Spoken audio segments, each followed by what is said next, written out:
Bismillahirrahmanirrahim. Assalamualaikum warahmatullahi wabarakatuh. Waalaikumsalam warahmatullahi wabarakatuh.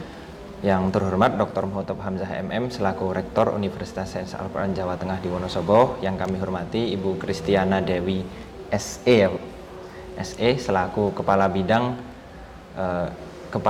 Kebudayaan dan Ekonomi Kreatif di Dinas Pariwisata dan Kebudayaan, dan yang saya banggakan seluruh rekan-rekan yang hari ini menghadiri diskusi tentang kebudayaan dan ekonomi kreatif di Disparbud Dinas Pariwisata dan Kebudayaan. Jadi sudah hadir bersama kita Ibu Kristiana Dewi SE. Beliau ini adalah Kepala Bidang Kebudayaan dan Ekonomi Kreatif. Jadi nanti kita akan ngobrol sekitar setengah jam atau mungkin kalau molor dikit ya, molor dikit tentang kebudayaan dan ekonomi kreatif yang ada di Wonosobo. Sebenarnya awalnya kita pengen diskusi fokus pada kebudayaan, tapi ternyata tadi sebelum kita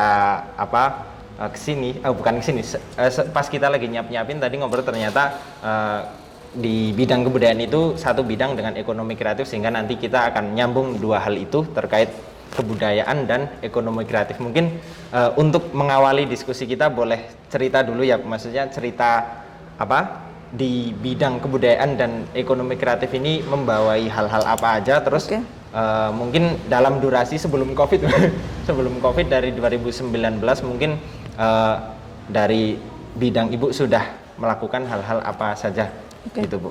Terima kasih. Terima kasih. Sebelumnya perkenalan dulu mungkin Mas. Iya, perkenalan lagi Bu.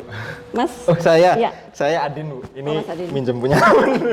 Saya Adin Alfat dari BEM Unsik. Assalamualaikum warahmatullahi wabarakatuh. Waalaikumsalam. Kami coba menyampaikan bahwasanya untuk di bidang kami memang betul ada dua seksi maksud kami ya, ada dua seksi. Yang pertama adalah seksi seni dan budaya, yang kedua adalah seksi ekonomi kreatif. Praktis bidangnya juga judulnya bidang kebudayaan dan ekonomi kreatif. Nah, di sisi kebudayaan itu sesuai dengan Undang-Undang Pemajuan Kebudayaan nomor 5 tahun 2017, ada amanat untuk bagaimana kami itu melakukan upaya pelindungan, kemudian upaya pengembangan, upaya pemanfaatan, dan juga tentunya pada upaya untuk pembinaan terkait dengan kebudayaan. Notabene ada 10 objek pemajuan kebudayaan ditambah cagar budaya. Di antaranya ada tradisi lisan, ada manuskrip, ritus, seni, bahasa, adat istiadat gitu ya. Pengetahuan tradisional, teknologi tradisional, permainan rakyat, itu antara lain itu. Ditambah satu lagi ada terkait dengan cagar budaya. Nah, khusus untuk ekonomi kreatif kita tahu ada 16 subsektor ekonomi kreatif yang memang kita diminta untuk berupaya melakukan satu dari riset sampai ujung akhirnya adalah pengembangan dan bagaimana itu nantinya bermanfaat untuk masyarakat banyak, terutama pelaku ekonomi kreatif tentunya dan masyarakat lain. Nah, khusus pada sisi ekonomi kreatif saya perlu cerita juga bahwa di Wonosobo ini berdasarkan penilaian mandiri kota kreatif, kota kabupaten kreatif ya, alhamdulillah Wonosobo termasuk salah satu kabupaten kreatif di Jawa Tengah. Itu kita maksudnya itu basicnya ada 3. Yang pertama adalah kuliner, yang kedua adalah seni pertunjukan, yang ketiga fotografi.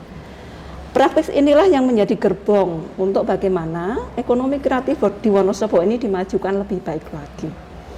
Nah, pada sisi kuliner kita kan punya dua katakanlah produk khas Wonosobo ya, yang di situ juga sudah masuk dalam indikasi geografis Kabupaten Wonosobo. Salah satu muatan dari hak kekayaan intelektual kita ada Karika, kemudian ada Purwacem. Di sisi yang lain kita nggak melupakan dong kuliner lainnya gitu kan. Ini kan yang sudah masuk indikasi geografis kan 2 itu, karena ini berkaitan dengan bagaimana kondisi wilayah yang notabene itu khas di daerah setempat. Ini begitu. Jadi ketika kita lihat coba untuk Karika kan berarti hanya di daerah seputaran Dieng bisa tumbuh kan. Saya pernah mendengar pernah katanya ada yang membudidayakan mencoba di Malang, yang notabene daerah dingin juga di sana. Ternyata ya pohonnya tumbuh tapi buahnya nggak keluar. Nah, ini menjadi satu hal juga bagaimana kita mensyukuri itu, karena di dunia ternyata hanya ada 2 wilayah, di Peru Inka ya, daerah suku Inka dulu, dengan di sini di Wonosobo. Nah, Mungkin juga ada sedikit mungkin ya, atau mungkin ya banyak juga lah yang di wilayah Banjar, karena kan Dieng juga sebagian masuk di wilayah Banjar. Tetapi alhamdulillah untuk indikasi geografisnya yang mengurus terlebih dahulu adalah Kabupaten Wonosobo. Nah, kemudian pada sisi seni pertunjukan ini beririsan dengan sisi kebudayaan tentunya, karena kan kita tahu bahwa seni pertunjukan ini kan sangat luas gitu ya, dan itu masuk dari salah satu dari bagian dari seni budaya gitu. Terus apa yang sudah kita lakukan di tahun yang lalu? Kalau ketika sebelum pandemi kami praktis bisa bergerak lebih banyak, Mas. Ya, khususnya pada sisi bagaimana upaya pengembangan dan pemanfaatannya. Mengingat di tahun lalu kami bisa menggelar Festival Sindoro Sumbing. Gitu. Festival Sindoro, Iya. gimana itu? Festival Sindoro Sumbing ini waktu itu kami gelar di berbagai lokasi. Ada di Pagerjo, kemudian ada di seputaran alun-alun Wonosobo, begitu ya. Karena untuk yang di Pagerjo waktu itu Java Balloon Festival kami gelar di sana. Kemudian juga jangan lupakan tentang Sendratari Mapageh Sang Watu Kulumpang. Itu yang digelar berbarengan kolaborasi 3 pihak. Karena Festival Sindoro Sumbing ini masuk dalam platform Indonesiana, didukung oleh Kementerian Pendidikan dan Kebudayaan, begitu. Dan tidak semua kabupaten kota di Indonesia memperoleh itu. Alhamdulillah Wonosobo mendapatkan itu. Waktu itu satu hal yang cukup menggembirakan juga, dari sekian banyak kabupaten yang mengikuti, mereka rata-rata mengikutinya secara mandiri. Tetapi khusus untuk Wonosobo ada konten yang kita kerjasamakan dengan Temanggung. Dalam hal ini adalah Mapageh Sang Watu Kulumpang, salah satu sendratari yang mengungkap bagaimana kehidupan masyarakat di era Mataram kuno waktu itu. Yang tentunya Mataram kuno itu kan juga wilayahnya melingkupi termasuk Wonosobo dan Temanggung. Karena kita juga nggak lupakan ada Rakai Pikatan, ada Rakai Garung, ada Rakai Watu Malang gitu ya. Ini kan juga era-era sejarah dulu. Nah, kita coba mengangkat itu menjadi satu sendratari yang menarik dan juga menjadi satu media untuk katakanlah tukar kawruh ya kalau orang bilang ya. Bagaimana tukar kawruh, kemudian juga ada sarana untuk diskusi di antara Wonosobo dan Temanggung, utamanya terkait budaya dan tentang bagaimana untuk membuat lingkungan hidup terutama ya, itu lebih baik lagi. Karena di Sendratari itu juga diangkat untuk kita memberikan edukasi ke masyarakat, kesadaran ke masyarakat. Yuk kita sama-sama cintai lingkungan kita. Berarti itu semacam kayak parade tari tapi dengan konsep apa sih? Bentuknya bukan parade, Mas. Jadi begini, ada waktu itu muatan ritual. Ya, ritual ini juga berhubungan dengan alam. Karena khusus di Wonosobo itu ada ritual yang namanya miwit soto, ya. Miwit soto. Jadi miwit nandur soto. Nah, ritual itu adalah ritual bagaimana memulai menanam tembakau. Yang intinya adalah sekali lagi kita bicara pada sisi budaya ya. Jadi di situ juga ada doa-doa yang dipanjatkan bagaimana agar alam ini lestari sehingga kehidupan masyarakat lebih baik lagi, khususnya pada sisi pertanian tentunya. Karena kan tembakau kan juga menjadi salah satu tanaman yang di ini ya, petani juga mereka banyak mendapatkan ekonomi yang lebih baik dari itu. Ya. Kemudian juga kalau di Temanggung waktu itu ritualnya adalah ritual bersih rigen. Ini juga berhubungan karena kan ketika tembakau setelah ditanam nantinya dipanen kan harus dijemur menggunakan rigen begitu ya. Di sana ada ritual itu. Kemudian juga ada tradisi waktu itu digelar arak-arakan budaya, melibatkan berbagai kelompok kesenian. Yang kami waktu itu melibatkannya dari Desa Reco karena kan kebetulan lokasi acaranya itu di lapangan Kelidung, Mas. Itu masuk wilayah Temanggung kebetulan, tetapi nggak masalah. Dimasuk di sana. Kemudian kami libatkan masyarakat Desa Reco. Ada kurang lebih 8 kelompok kesenian yang ada di sana. Mereka melakukan arak-arakan, kemudian juga ada pertunjukan kesenian gitu ya. Tari segala macam yang mereka gelar yang notabene itu adalah kekayaan masyarakat lokal gitu ya. Kemudian puncaknya itu dilakukan tadi Sendratari Mapageh Sang Watu Kulumpang yang semuanya baik itu yang gending, baik itu penarinya, penata tarinya, segala macam, kostum, penata kostum ya, itu semuanya berasal dari 2 kabupaten, itu Wonosobo dan Temanggung. Dari kebersamaan ini ada pembelajaran yang baik di antara 2 daerah untuk saling memperkaya khasanah budaya yang ada, kan begitu. Karena proses dari mulai A sampai Z, nanti garap tarinya seperti apa, garap gendingnya seperti apa dan sebagainya, gitu. Nah, di sisi yang lain, khusus di tahun kemarin juga kami masih bisa menggelar rangkaian upacara Hari Jadi Wonosobo itu secara lebih kompleks ya, lebih menyeluruh, kemudian melibatkan orang banyak. Di tahun ini kami nggak bisa melakukan itu karena era pandemi seperti ini. Sebetulnya planningnya tahun ini pun kami masih bisa gelar festival Sindoro Sumbing. Ya. Gitu. Nah itu Bu, bicara festival itu kan kadang ini Wonosobo ini kan salah satu kabupaten yang sangat kaya dengan kebudayaan. Tapi kok kayaknya nggak ada festival di Wonosobo yang bisa nembus level nasional gitu loh Bu. Kalau kayak apa DCF itu kan masuknya Kabupaten Banjar, itu sudah levelnya nasional ya Bu. Tapi Wonosobo sendiri dengan kebudayaan yang sedemikian banyak, kenapa kok belum bisa nembus ke sana gitu? Nah, justru melalui festival Sindoro Sumbing itu Mas. Kalau festival Sindoro Sumbing sebetulnya kemarin promosinya pun sudah digencarkan oleh Kemendikbud. Begitu ya. Nah, kami berharap dari tahun ke tahun ini kan ada peningkatan kualitas, ada lagi peningkatan nanti untuk promosinya lebih luas lagi, sehingga lebih banyak lagi orang yang datang. Meskipun alhamdulillah kami melihat pada sisi bagaimana perkembangan untuk orang-orang yang menginap gitu ya, jumlah orang-orang yang menginap di hotel itu juga ada peningkatan pada waktu festival itu digelar ya. Itu hanya kami masih menginginkan lebih baik lagi. Pertama kali diadakan itu tahun berapa Bu? Kalau festival Sindoro Sumbing masih baru tahun kemarin Mas. Baru 2019. Karena di tahun 2017 sebetulnya kami sudah membuat proposal waktu itu. Jadi dari Dinas Pariwisata, kebetulan saya belum masuk ke sini.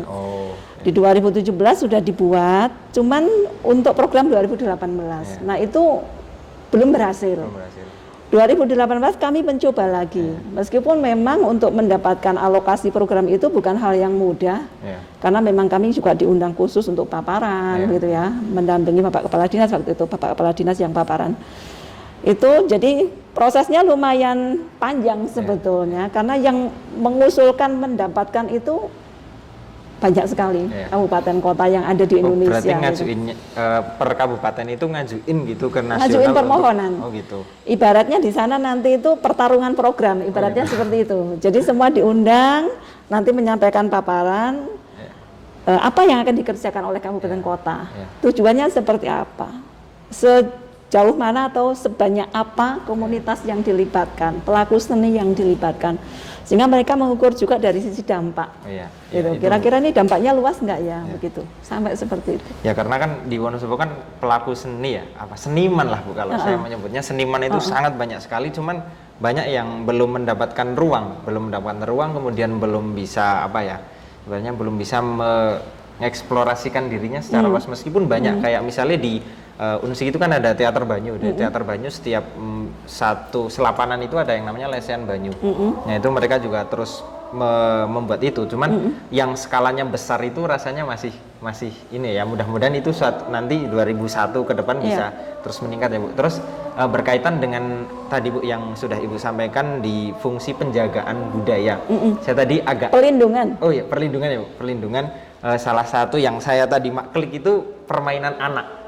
Nah, langkah-langkah yang sudah dilakukan tentang perlindungan itu, kebudayaan itu gimana Bu? Soalnya melihat situasi hari ini kan Ibu sendiri pasti sadar kan, semua anak-anak udah gadget semua, udah apa, sementara permainan anak itu Wonosobo sangat kaya sekali, sangat ini. Sementara ya kalau ke pelosok desa itu masih ada, tapi kalau misalnya ke rumah-rumah yang di pinggir jalan itu rasanya udah gadget semuanya. Itu gimana Bu? Ya, gini, jadi dari 10 objek pemajuan kebudayaan ini kan luas banget. Bahkan di data pokok pikiran kebudayaan daerah yang kami susun, di situ hampir sekitar 500 objek yang sudah terpetakan Mas, gitu. Jadi kami juga melakukannya ibarat orang makan bubur ya, itu kami sisir. Oh. Dari pinggir dulu. Ibaratnya nih bubur panas nih, kami sisir dari pinggir dulu. Bukan berarti semuanya tidak kemudian, kok semuanya tidak diurus sekaligus semua, gitu. Sekali lagi pada sisi di bidang kami juga ada keterbatasan. Seksi seni budaya itu dia mengampu 10 objek tadi plus cagar budaya. Dengan hanya 2 orang staf, Mas. Ya. Di sisi ekonomi kreatif pun begitu. Ekonomi kreatif secara idealnya itu ada 16 subsektor yang harus sama-sama kita majukan. Itu juga stafnya hanya 2. Jadi kami melakukannya berdasarkan skala prioritas. Misalkan seperti perlindungan kebudayaan, perlindungan objek budaya. Mana dulu nih yang harus kami selamatkan terlebih dahulu. Gitu. Salah satu contohnya adalah kami sudah melakukan upaya untuk pendaftaran warisan budaya tak benda. BPTB. Pendaftaran penetapan warisan budaya tak benda. Karena kan ada yang namanya bendawi, ada yang non bendawi. Nah, yang disebut bendawi atau tangible itu adalah cagar budaya. 10 objek ini masuknya di intangible semua, begitu. Nah, kita punya kekayaan banyak sekali. Padahal untuk mendaftarkan di penetapan warisan budaya tak benda contohnya, ini dokumen harus komplit semua, Mas. Ada hasil risetnya, ada dokumentasi video dokumenter begitu, 10 menit, nggak boleh lebih, nggak boleh kurang, ya. Ada lagi narasi 1000 kata yang itu mengungkap tentang sejarah objek tadi, minimal sudah 3 dekade berjalan di Wonosobo. Ada berbagai riset, baik itu berupa skripsi, tesis, tulisan di buku atau di majalah, di koran begitu ya, yang meyakinkan bahwa objek ini memang asli tumbuh di Wonosobo, begitu, dan sudah melewati 3 dekade. Nah, dari hal-hal tadi, alhamdulillah kami sudah berhasil mendaftarkan ada 4 pencatatan warisan budaya tak benda. Yang ini sudah notabene sudah di ACC.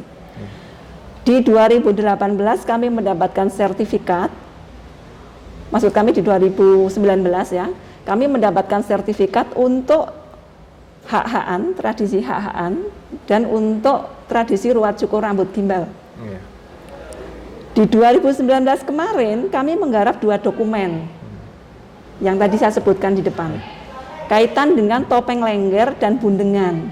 Bundengan. Nah, alhamdulillah kemarin sudah disidangkan beberapa hari yang lalu di bulan Oktober itu, kalau nggak salah ingat 8 Oktober kemarin, disidangkan via virtual karena situasinya seperti ini. Kami harus mengundang maestro-maestro budaya juga.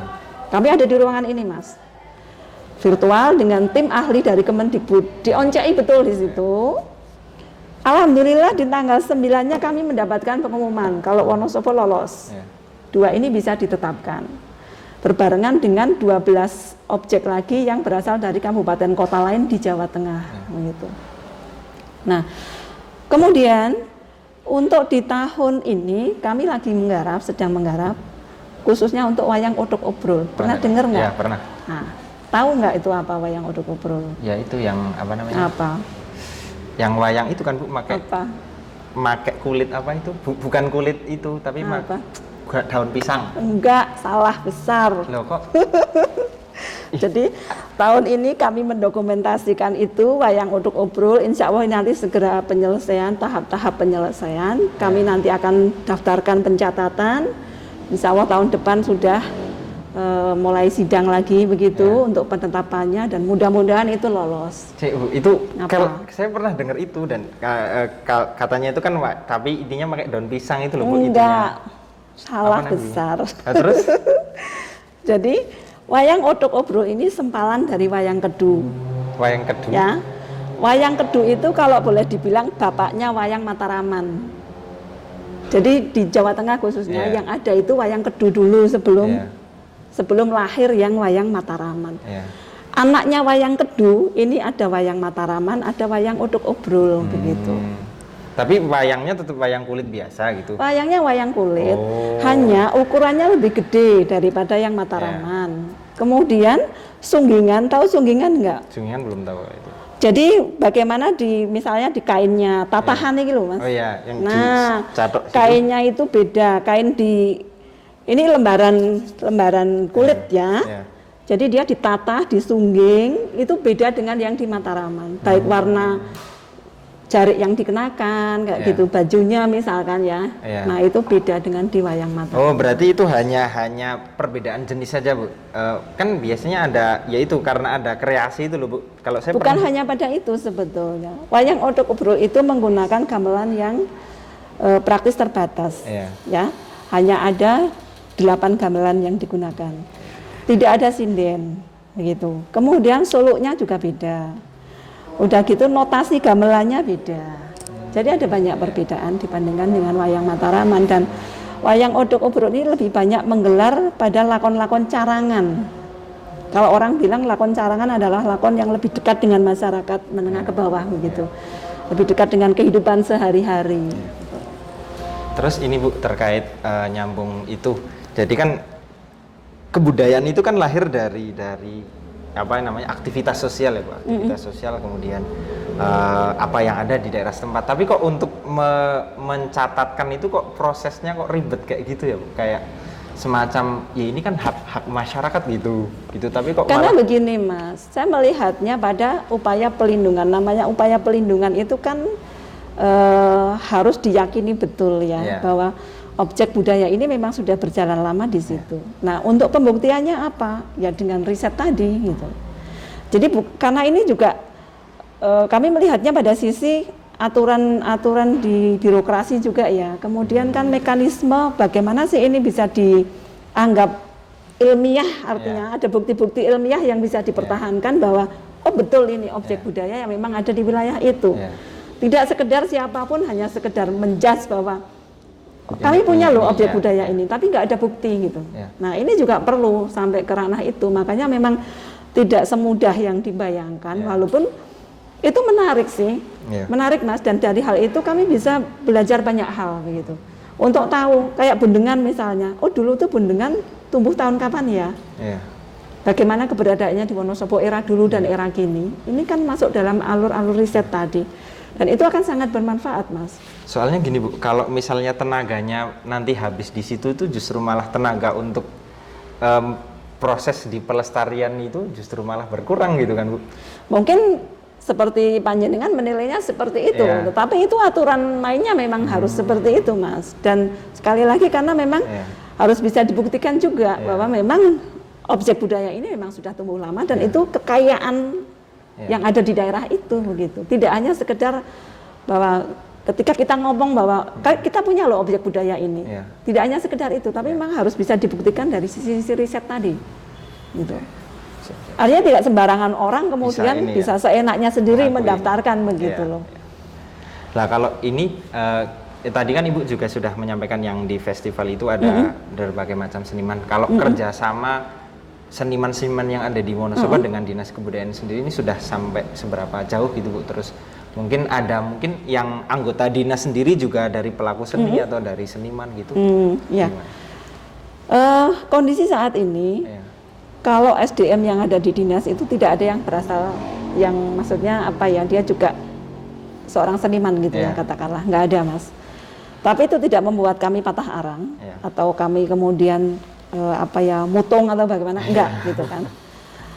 Prinsip bagi kami adalah dinas tidak bisa berjalan sendiri, itu gitu. Kami harus menggandeng banyak sekali komunitas di berbagai sisi tentunya gitu. Nah, justru kalau yang ada di benak kami dan insya Allah sepanjang niatan kami baik dengan komunikasi yang baik, semuanya juga bisa berjalan dengan baik. Selama ini alhamdulillah komunitas-komunitas sangat mendukung kami, kemudian banyak kerjasama yang bisa kami lakukan dengan mereka, begitu, termasuk budayawan tentunya, karena Wonosobo juga punya budayawan-budayawan yang sangat bisa banyak dinilai sebagai maestro katakanlah gitu ya, yang sudah ngoyot di bidangnya. Nah, bagaimana kami coba memanage itu? Artinya dari orang-orang yang memang ahli di bidang seni, ahli di bidang budaya. Ini bagaimana kami memanage itu. Kemampuan-kemampuan yang luar biasa tadi, bagaimana kami coba memadukan, menyatukan. Intinya di situ sebetulnya, Mas. Karena nggak mungkin dong semuanya harus kami kerjakan sendiri. Saya joget nggak bisa gitu kan, nyinden apalagi gitu kan. Itu salah satu contoh. Kalaupun bisa nggak mungkin toh kabeh tak ayai dewi Mas, misalkan bisa gitu ya. Nah ini yang seninya adalah bagaimana kami berusaha untuk merangkul semuanya, termasuk di sisi ekonomi kreatif pun begitu. Karena di sisi ekonomi kreatif, pelaku-pelaku ekonomi kreatif ini adalah mitra kerja kami juga. Oke. Mungkin dari teman-teman yang hadir ada pertanyaan yang ingin disampaikan. Jadi selain daripada saya dan Ibu Christian yang diskusi, di sana juga ada teman-teman dari FBS. Kalau ada yang mau tanya, utarakan saja pertanyaannya terkait dengan kebudayaan maupun ekonomi kreatif. Ada? Ada nggak? Yang jelas next kita akan diskusi lagi karena sangat luas, ya kebudayaan luas banget, ekonomi kreatif luas banget gitu. Jadi memang banyak hal yang menarik untuk dikulik di situ. Jadi perlu teman-teman ketahui ya, baik ini yang di channel, nonton di channel atau teman-teman yang hadir di sini, nanti kita akan melanjutkan ini ya Bu, melanjutkan diskusi ini. Nanti teman-teman dari FBS juga nanti kita sarankan untuk kemudian nanti mengadakan diskusi juga, nanti sama akan kita shoot untuk channel YouTube kita. Jadi nanti teman-teman kalau sudah penasaran, ini kan pasti secara luas kan sudah dipaparkan kan dari Bu Dewi, Bu Dewi nama Bu Christine Bu Dewi. Dari Bu Dewi kan sudah dipaparkan secara luas. Jadi nanti kalau teman-teman pengen masuk pada wilayah yang lebih rigid kayak misalnya tadi tentang festival itu, kemudian tentang perlindungan kebudayaan, terus hal-hal yang lain, nanti teman-teman bisa komunikasi ke kita untuk nanti kita sampaikan ke Dinas Disparbud ya Bu. Iya. Oke, ada pertanyaan? Saya bertanya, tadi kan secara keseluruhan membahas tentang kebudayaan kebudayaan yang ada di Wonosobo itu, dan secara hal langsung di Wonosobo selain keseninya yang juga banyak, kayak cagar budaya-budaya gitu kan juga banyak. Apa itu juga kayak perizinan Pakuan, apa itu sama seperti seni kebudayaan, dan gimana cara melindungi cagar budaya itu kan banyak juga di Wonosobo yang cagar budaya masih banyak orang yang nggak tahu, yang belum terfasilitasi secara keseluruhannya. Oke, ya. Mangga Bu. Makasih pertanyaannya, menarik ini. Jadi kalau bicara soal kebudayaan, bicara soal ekonomi kreatif, bicara soal pariwisata, mungkin kalau anak muda bilangnya nggak ada matinya gitu, karena luas banget memang. Terus Bu, pokoknya kalau itu karena berkembang terus. Iya, jadi gini, untuk cagar budaya, alhamdulillah per tahun 2019 kemarin kami sudah memiliki tim ahli cagar budaya. Itu yang semula kami belum punya, begitu. Pada waktu saya masuk ke dinas ini di bulan Mei 2018 waktu itu, jadi tim yang ada yang sudah melakukan inventarisasi tentang berbagai objek cagar budaya itu notabene memang belum ditetapkan dengan SK Bupati. Padahal persyaratan untuk mendapatkan SK itu adalah harus punya sertifikasi dulu di bidang cagar budaya. Nah, alhamdulillah di tahun berikutnya 2019 kami mendapatkan support anggaran dukungan dari Dinas Pendidikan Kebudayaan Provinsi, sehingga notabene beberapa orang bisa kami kirim untuk mengikuti sertifikasi.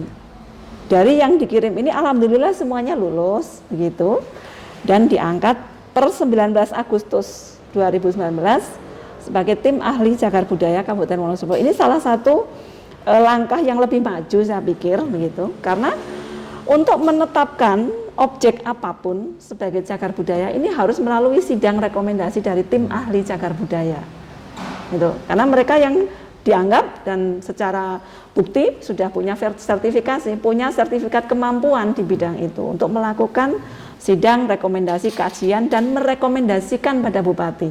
Ini layak diangkat sebagai cagar budaya, begitu. Nah, dari hal itu tadi, kami juga mengupayakan anggaran untuk mereka bisa melakukan sidang-sidang kajian. Karena memang untuk satu sidang saja, ini juga tidak hanya sekedar sidang, Mas. Sama halnya seperti warisan budaya tak benda. Di sisi cagar budaya pun kajiannya harus detail. Nilai pentingnya apa saja sih untuk sejarah? untuk agama, untuk pendidikan misalkan, untuk budaya, dia punya nilai penting apa aja. Kemudian cagar budaya ini sudah ada sejak kapan? Sampai ke situ, bahkan foto atau video ya, foto katakanlah dari tahun ke tahun perkembangan itu ya, maksudnya dari era ke era, ini juga diminta lengkap. Gitu. Yang saya alhamdulillah punya teman-teman, punya anak-anak, saya sebut anak karena mereka jauh lebih muda daripada saya, di tim ahli cagar budaya yang saya sering godani mereka itu manusia antar waktu gitu, saya bilang begitu. Saking mereka itu kok bisa-bisanya kalian punya dokumen itu. Sampai ketika waktu itu menyidangkan tentang gedung Samsat, Mas. Mereka tuh punya rangkaian foto dari satu dekade ke era-era berikutnya begitu ya, satu era ke era-era berikutnya maksudnya. Kemudian bagaimana sejarah ketika gedung itu juga dulu kena gempa tahun 1924, kemudian setelah itu dilakukan rehab, selesainya sekitar 1926 begitu ya. Mereka punya dokumen itu semua.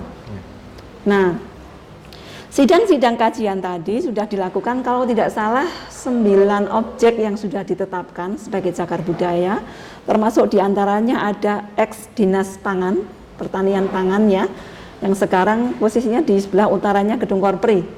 Ya, sekarang digunakan untuk salah satu asrama ya COVID dengan situasi pandemi yang seperti ini. Kemudian ada lagi Wisma PJKA, terus ada lagi GKJ, Gereja Kristen Jawa, masih ada lagi kantor pos, masih ada lagi belakang pendopo itu ex rumah dinas bupati yang dulu itu juga sudah ditetapkan. Jadi sudah alhamdulillah sudah lumayan banyak objek yang ditetapkan. Nah, kami masih melakukan sidang-sidang terus dengan target dari kami dalam 1 bulan minimal ada 1 yang bisa disidangkan dan lolos untuk penetapan cagar budaya. Nah, ini salah satu untuk menguatkan saja. Pada sisi yang lain, untuk perlindungan dan pelestariannya, kami berupaya merangkul semua masyarakat, Mas. Karena memang notabene di Wonosobo ini banyak sekali temuan. Kami sering mendengarnya malah lewat medsos begitu. Kesadaran mereka ini yang harus kita bangun terus. Bagaimana ketika ada seseorang atau siapapun yang menemukan objek diduga cagar budaya itu segera melaporkannya ke kami. Bukan diduga, kemudian ya diduga kan untuk ditetapkan kan harus lewat kajian tadi dong. Nggak bisa seketika kita langsung menjudge bahwa oh, ini pasti cagar budaya, enggak. Tetapi kan diduga. Dalam konteks diduga kuat tentunya gitu ya. Karena di undang-undang pun objek yang diduga merupakan cagar budaya diperlakukan sama seperti itu cagar budaya. Jadi perlindungan, pelestariannya, pengamanannya sama. Ya. Nah, informasi yang kami harapkan ini bukan kemudian dalam artian bahwa dinas pasti akan langsung menguasai itu, tidak. Walaupun di undang-undang bicara sebetulnya pengamanan ini diutamakan oleh negara, termasuk oleh pemerintah daerah. Tapi hakikatnya objek cagar budaya ini boleh dimiliki oleh siapapun begitu. Hanya ketika misalkan ada pribadi-pribadi yang menyimpan itu, memiliki itu, kami paling tidak itu bisa mendatanya, menginventarisirnya, kemudian mengikuti informasi ketika misalkan ini berpindah tangan. Harapan kami sih tidak berpindah tangan, tetapi kadang namanya benda kan barang bergerak ya. Bisa. Kami sih berharap tidak berpindah tangan, tapi paling tidak kami bisa memantau bahwa objek-objek yang penting ini posisinya sekarang di mana, siapa yang memiliki, kondisinya bagaimana, itu menjadi satu kewajiban kami juga untuk melakukan itu. Dan bahkan ada salah satu pasal di undang-undang juga bicara tentang bagaimana ini bermanfaat, baik itu di sisi edukasinya, mungkin juga ketika ini bisa dimanfaatkan untuk menopang wisata budaya misalkan. Kan akhirnya banyak orang juga yang mendapatkan manfaat di sisi itu. Nah, upaya-upaya itu hanya memang kami masih perlu menggencarkan lagi upaya sosialisasi ke berbagai pihak. Cuman sekali lagi tadi saya sampaikan bahwa semuanya bertahap, karena tidak mungkin semua urusan yang begitu luas ini kami pegang semuanya langsung begitu ya. Dengan begitu luasnya objek kebudayaan, masih di cagar budaya juga banyak sekali objek cagar budaya, baik itu benda, baik itu situs, struktur, kawasan, bangunan, banyak sekali gitu. Jadi ya itu, apalagi bertahap. Wonosobo. Ya, karena ini daerah tua Ya, memang. Wonosobo itu kan menurut sejarah kan ada yang menyampaikan bahwa ini tapi versinya nggak tahu ya, kadang ada yang versi Wonosobo itu katanya adalah awal mula dari Jawa gitu kan, makanya punya kesejarahan itu. Bahkan dulu itu Gus Muafik itu pernah ngomong kayaknya kalau Wonosobo ini adalah apa ya, kuno gitu ya, sangat tua, jadi awal mula gitu, sehingga kadang itu nek wong Wonosobo ya nek ndablek banget, ning sing apik banget gitu, karena Wonosobo ini memiliki akar kesejarahan yang sedemikian kuat, makanya wajar bukan wajar. Jangan makanya, gitulah, semuanya terus, baik kok. Oh iya. Oke, sudah terjawab ya. Jadi mungkin Bu terakhir boleh closing statement ya. Jadi kita sangat berharap sekali tentunya Wonosobo bisa menjadi kabupaten yang menjadi apa ya? Menjadi pusat kebudayaan gitu ya. Sama seperti kemarin ketika di Dinas Pendidikan saya menyampaikan agar pertanian itu bisa menjadi kiblat apa ya? Kiblat pertanian, Wonosobo bisa menjadi kota kiblat. Nah, mudah-mudahan di hal kebudayaan juga Wonosobo bisa menjadi itu, karena Wonosobo ini adalah kabupaten yang apa ya? Sangat bersejarah gitu. Begini teman-teman semuanya. Jadi Bapak Ibu semuanya. Jadi untuk di Dinas Pariwisata dan Kebudayaan ini kan sebetulnya ada 3 urusan penting yang saling menopang satu sama lain. Yang kebetulan memang untuk ekonomi kreatif walaupun perumpunan di kementeriannya sudah menjadi satu dengan Kemenparekraf ya, pariwisata ekonomi kreatif, urusan itu masih melekat di bidang kami kebetulan. Nah, hakikatnya semua endingnya adalah untuk pemajuan di sisi pariwisata. Walaupun pariwisata dan kebudayaan ini itu akan saling menopang, saling menguatkan. Kebudayaan yang lestari akan menopang pariwisata yang lestari. Begitupun sebaliknya. Di sisi yang lain, jangan abaikan tentang ekonomi kreatif. Karena ekonomi kreatif ini juga mensupport banyak hal untuk pariwisata, begitu, maupun untuk di sisi kebudayaan. Nah, kita jangan lupakan Wonosobo punya brand Wonosobo the Soul of Java, gitu kan? Ketika orang banyak bertanya soulnya apa sih? Nah, menurut panjenengan juga bertanya-tanya Bu, Wonosobo ini bisa jadi the soul of Java itu apanya gitu? Apa karena di sini apa karena geografisnya tengah? Kalau kita dalami, soulnya itu adalah budaya, rasa. Itu adalah budaya. Gimana ini Bu? Jadi begini, karena kan Wonosobo tadi jenengan sudah sampaikan ya, daerah tua begitu kan. Soul itu kan kaitan dengan jiwa, dengan rasa begitu ya. Jadi bagaimana kita mencoba atau memang bukan mencoba ya, kalau saya berpikir karena kami juga pemangku kebudayaan wajib dong dan harus gitu ya. Upaya-upaya memajukan kebudayaan ini nantinya bisa membuat masyarakat lebih berbudaya lagi, membuat masyarakat lebih ngeh lagi, lebih sadar lagi bahwa budaya Wonosobo itu luar biasa dan menjadi kewajiban kita semuanya untuk melestarikan itu, melindungi itu, memanfaatkan itu, mengembangkan itu begitu. Karena budaya ini juga jangan lupakan, ini menjadi benteng untuk bagaimana karakter kita, karakter anak-anak kita gitu ya. Kita tahulah, sekarang kan eranya malah budaya gadget gitu ya. Anak-anak lihatnya gadget, dan maaf, mungkin lihat Korea begitu ya, nyanyi-nyanyi yang seperti itu gitu kan. Nah, bukan berarti kemudian kami menjudge itu jelek, tidak. Tetapi kita punya kekayaan budaya yang luar biasa. Kenapa kita nggak mengekspor itu? Kenapa kita nggak coba menggali dan mengembangkan itu begitu kan, menjadi bagian dari pemajuan kebudayaan tadi gitu. Nah, ini tugas kita bersama. Jadi mari kita teman-teman semuanya, generasi muda terutama, tolong buka mata lebar-lebar, buka telinga lebar-lebar bahwa kita terutama Wonosobo ini punya objek budaya yang luar biasa luas, luar biasa kaya. Tadi sudah disinggung juga, benar kita memang daerah tua. Justru sampai dengan saat ini pun kami masih punya tugas berat untuk kedepannya melakukan kajian ulang terhadap hari jadi Kabupaten Wonosobo. Oh, berarti yang sekarang itu masih dikaji lagi? Bukan apa-apa, karena memang kalau kita lihat saja di Magelang misalnya, Magelang dengan Wonosobo banyak budayawan sepuh yang bilang bahwa Wonosobo awune luwih tuwa timbangane Magelang. Iya, saya juga sepakat. Magelang itu sudah di atas 500 tahun. Hari jadinya itu sudah, Wonosobo baru 190 berapa kemarin? Lupa dia, baru 195 yang tahun ini. Nah, ini kan alangkah ironisnya di situ. Bukan pula berarti kami melemahkan hasil kajian yang dulu, tetapi kan kajian itu bukan harga mati, Mas. Artinya satu kajian ini bisa terbuka sekali untuk dilakukan kajian lagi.